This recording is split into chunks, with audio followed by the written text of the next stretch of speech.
అల్లూరి సీతారామరాజు జిల్లా ఏజెన్సీలో గంజాయి వినియోగంపై స్థానిక మాజీ ఎమ్మెల్యే గిడ్డి ఈశ్వరి ఆగ్రహం వ్యక్తం చేశారు.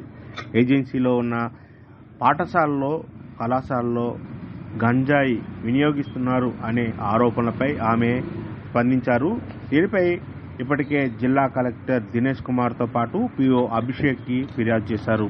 ఘటనపై పూర్తి స్థాయిలో దర్యాప్తు చేపట్టాలని, జీమాడుగుల మండలంలో ఓ కళాశాలలో ఈ ఘటన చోటు చేసుకున్నట్లుగా పత్రికలో వచ్చిన కథనాల మేరకు తనకు తెలిసిందని, ఇదే నేపథ్యంలో ఇదే ఘటనపై పూర్తి స్థాయిలో వివరాలు సేకరించి కేసు నమోదు చేసి దర్యాప్తు చేపట్టాలని, విద్యార్థుల వద్దకు గంజాయి ఎలా వెళ్లిందనే కోణంలో దర్యాప్తు చేపట్టాలంటూ ఆమె తెలియజేశారు. ఈ మేరకు సదరు వివరాలతో కలిపి పాడేరులో పాత్రికేయుల సమావేశం నిర్వహించారు. అప్పుడున్నటువంటి మంత్రి